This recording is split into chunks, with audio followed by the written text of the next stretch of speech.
君は五条悟だから最強なのか、最強だから五条悟なのか。もし私が君になれるのなら、この馬鹿げた理想も地に足がつくと思わないか。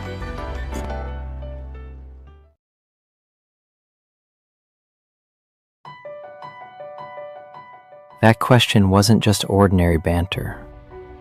It was a devastating psychological blow from Geto Suguru. Geto was acutely aware of the profound isolation that Gojo Satoru carried. In the Jujutsu world, people merely perceive Satoru as an object of absolute power, nothing more. He was viewed as a heartless weapon, stripped of personal motivations or the basic traits that form an individual identity. This confrontation outside the Shinjuku KFC became a monumental turning point. It was the exact moment Geto embraced his dark new purpose, and Gojo lost his one true equal. Many of us initially assumed Geto was a flat villain who simply hated Gojo. In reality, they were once inseparable best friends, recognized as the most gifted Jujutsu sorcerers of their generation. In this video, we will dissect the backstory, philosophy, and psychological breakdown of these two characters through the lens of Gojo's past in Season 2. We will restructure the timeline of their downfall to see the patterns clearly. Spoiler alert, this video contains major spoilers for Jujutsu Kaisen Season 2, Episodes 1 through 5, and key plot points from Jujutsu Kaisen 0. Before their bond shattered, Gojo Satoru and Geto Suguru were close because they stood on the exact same tier of power. This shared weight of strength formed the foundation of their brotherhood. Gojo was only receptive to those he deemed his equals due to his sheer arrogance, while Geto respected peerless strength due to an inherent sense of superiority wrapped in high idealism. Yet, their core philosophies were polar opposites. During their youth, Satoru was recklessly confident. He was arrogant, felt completely invincible, and knew he was the strongest. Gojo judged others solely by their utility and strength, completely disregarding the weak. He was driven entirely by his own whims and power. But despite this god complex, Satoru was far more human than he let on. He maintained a genuine friendship with Shoko, formed a deep, protective bond with Riko Amanai during their mission, and, for the first time in his life, began to understand the weight of compassion. Geto Suguru, on the other hand, lived by a strict, uncompromising moral code. The strong must protect the weak. Geto was polite, composed, and carried himself with the dignity expected of a Jujutsu sorcerer. To Geto, Gojo's reckless demeanor and coarse language were deeply distasteful. However, a closer look at Geto's rhetoric reveals a deeply rooted, subconscious superiority complex. He fundamentally believed that sorcerers were a higher tier of existence compared to ordinary humans. Even his given name, Suguru, translates to superior or excellent. Geto viewed the duty of protecting humanity through a top-down, patronizing lens, a lofty, fragile idealism destined to shatter the moment it collided with ugly reality. The tragedy set in motion when Master Tengen assigned Satoru and Suguru a critical mission, escorting the star plasma vessel, a young girl named Riko Amanai. This mission was vital to stabilizing the pillars of the Jujutsu world, and only they, as the strongest, were trusted to execute it. Threats emerged from two factions targeting Riko: the Curse user group Q and a fanatical religious cult known as the Star Religious Group, or the Time Vessel Association. Early in the mission, Suguru and Satoru nearly lost Riko to Group Q, but Suguru rescued her, and the duo dismantled the attackers effortlessly. Master Tengen then requested they allow Riko to enjoy the remaining days of her youth before the merger, trusting them to stand guard. Recognizing the absolute power of Gojo and Geto, the Time Vessel Association hired a notorious non-sorcerer assassin, Toji Fushiguro, the sorcerer killer. Toji understood his limitations. He knew a direct frontal assault against Satoru was suicide. Instead, he engineered a psychological war of attrition. Toji leaked Riko's photo onto a dark web bounty site, offering a massive $30 million reward. This triggered an endless wave of mercenary curse users attempting to claim her life. While Suguru and Satoru neutralized every threat, even taking Riko on a brief, peaceful getaway to Okinawa, Toji's trap worked flawlessly. For days, Gojo kept his limitless technique active non-stop, draining his stamina, focus, and cursed energy. The moment they crossed back into the perceived safety of Jujutsu High's barriers, Gojo deactivated his technique. In that exact microsecond of vulnerability, Toji materialized and drove a blade straight through Gojo's spine. Lacking any cursed energy due to his heavenly restriction, Toji was completely invisible to sorcerer senses, masking his superhuman physical prowess. Toji left Gojo for dead, fully confident he had executed the modern god of the Jujutsu world. Yet, on the precipice of absolute death, Satoru experienced a violent, miraculous cognitive awakening. His dying brain unlocked the core mechanics of cursed energy, allowing him to perform the reverse cursed technique to heal his fatal wounds. When Gojo confronted Toji for round 2, his psyche had completely detached from reality. He internally apologized to Riko because he felt no grief, no anger, and no vengeance for her murder. He was experiencing pure, unadulterated euphoria. Floating effortlessly in the air, Gojo uttered his most iconic words. This phrase is pulled directly from ancient Sanskrit philosophy found within the Lotus Sutra, traditionally spoken by the historical Buddha immediately upon his birth to assert his enlightened, peerless status. Gojo was declaring his ultimate supremacy, and his power backed it up. He embodied a striking Buddhist duality, a mortal man holding the domain of a god, walking the thin line between the mundane and the transcendent. By colliding his red and blue techniques, Gojo unleashed hollow purple, an imaginary mass that instantly erased everything in its path. The strike tore through Toji's left torso, ending the sorcerer killer's life in a single, terrifying motion. On the other side of the compound, before Gojo's rebirth, Suguru had successfully guided Liko to Master Tengen's domain. Instead of forcing her to fulfill her grim destiny as a literal vessel, Suguru offered her an escape, a chance to live a normal life. Riko wept with gratitude and chose to live. But in that exact second, Toji stepped out and shot her through the skull. Suguru, blindsided and outmatched, was effortlessly beaten. Two peerless prodigies, branded as the absolute strongest, were thoroughly broken that day by a man who couldn't even use jujutsu. The ultimate psychological fracture for Geto occurred after Gojo retrieved Riko's corpse from the Time Vessel Association. As Gojo carried her body out, they were greeted by a standing ovation.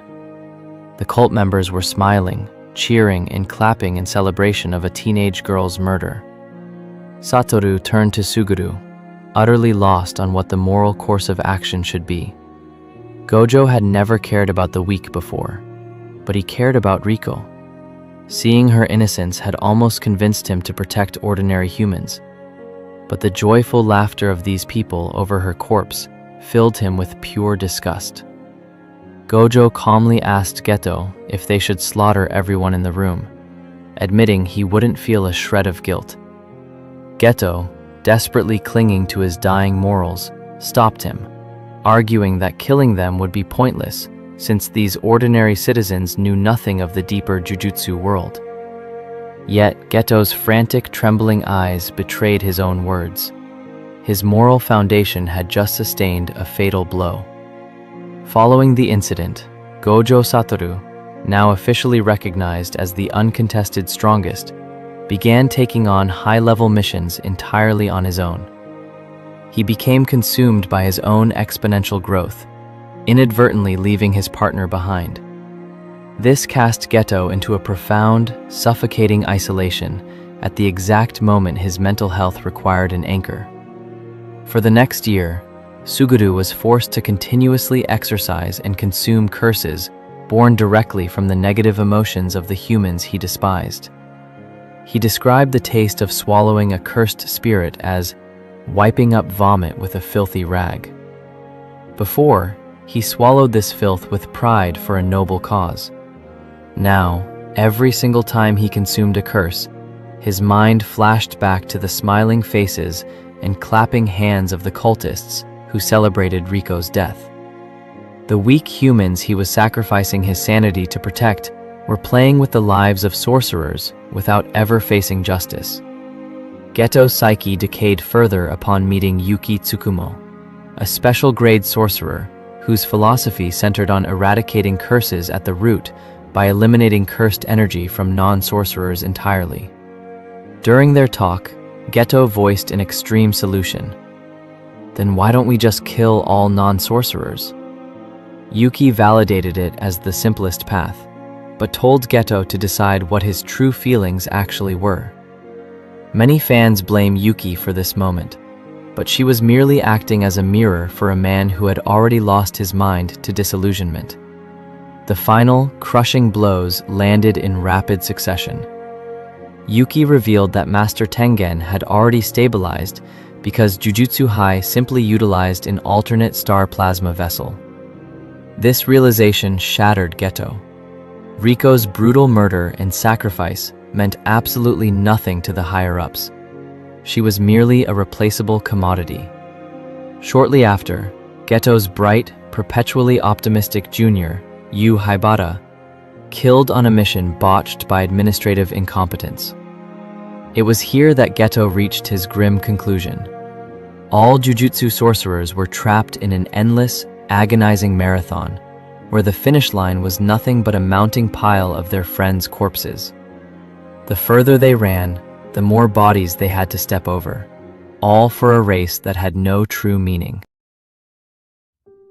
Geto Suguru's absolute breaking point arrived during a routine mission to investigate curse activity in a remote, rural village.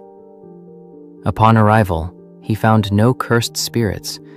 Instead, he found two terrified young girls, Mimiko and Nanako, locked in a wooden cage, beaten and starved by the villagers. The locals had subjected these children to horrific abuse out of a primitive, ignorant fear of their innate cursed techniques.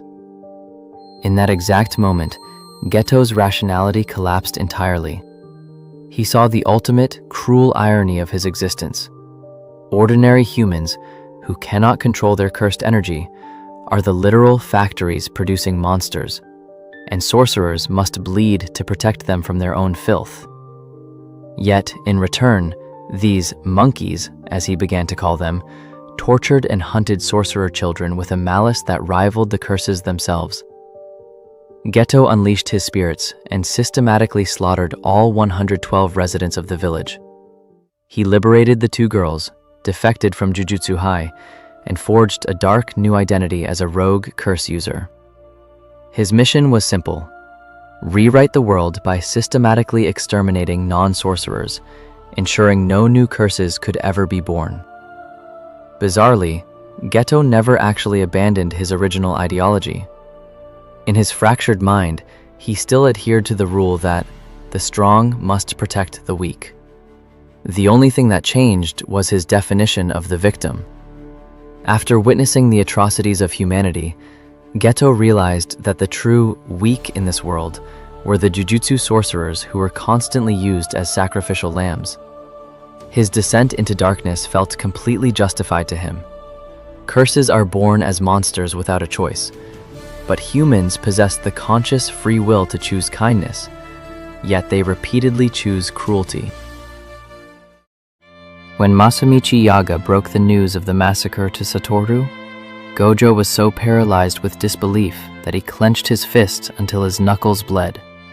This specific tragedy explains why, years later, Yaga enforced an incredibly strict motivation test on Yuji Itadori before admitting him to Jujutsu High.